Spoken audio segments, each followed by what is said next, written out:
I've made over 10,000 designs, where the majority of them never even sold. Total duds. But that failure taught me the exact formula for creating best-selling Etsy designs. And it's how I even built my 7-figure POD business. If you're new here, my name is Andreas.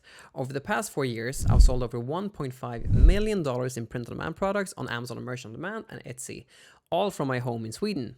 And if you want my free Etsy quick starter kit with my profit calculator, my Everbee niches, and some starter packs, grab that for free in the description down below. Now, the biggest mistakes that Etsy sellers make, judging their own designs. You're not the customer, the market is. And when you design based on your own taste, you're almost guaranteed to fail because you're not the one purchasing the item itself. So here's the formula for creating designs that actually sell.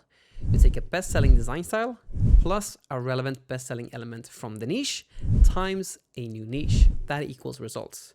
So let me just get into the step-by-step process on what I actually mean here. First off, we get a research proven styles. Use a paid tool like Everbee to fast track this, but you can also do this for free if you want to. When you research, you want to see which designs are doing big numbers on Etsy right now. The keyword is right now. You pick a new niche, choose one where that specific style that you found hasn't been applied yet. Then you add relevant niche elements like fonts, icons, or layouts that already work in that niche. You add that to the new design that you're implementing. You always want to keep it simple. You use no more than 3 best-selling elements per design.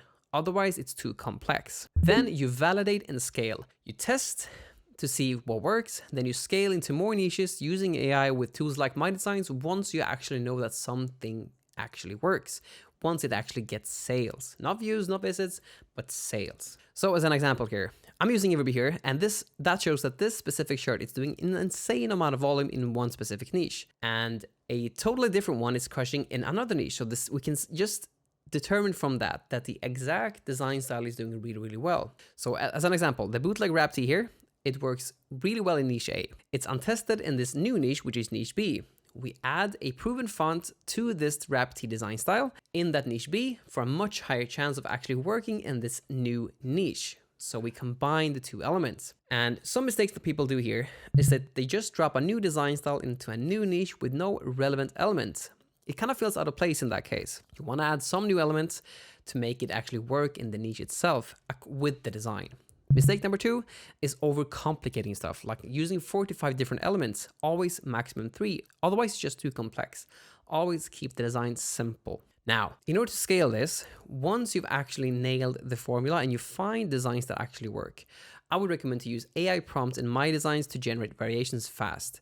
Sometimes they might deviate, but if you can generate variations of the thing that you're actually selling using My Designs or any other type of AI tool, that will make it so much easier to just scale your designs fast. And then, as we're getting good at this, we always would just want to use Printify. Don't use any of the type of local providers in the US. Just use Printify and let them handle fulfillment, so you can just focus on getting good at this whole game, so you can scale from a few orders a day to 30 to 50 orders a day without even stressing about anything else. And just to recap this whole video, you don't want to judge your designs. You want to let the market decide. Then you want to base all your decisions out of proven research, not your own gut feeling, because you're not the customer.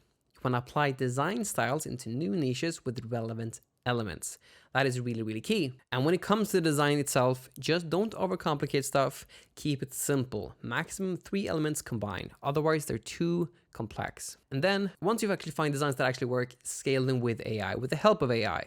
Don't rely on it, but ensure to scale with AI just so you can ensure to max out this whole process as efficiently as possible. Now, I go through every single step of this whole process with Print on Demand in this video right here. It's a 7-hour course that just goes through every nitty-bitty crowd of the process, especially the design. So if you want to learn everything there is about Print on Demand designs, you can watch this video right here. That's all I had for this one. I'll see you in the next one.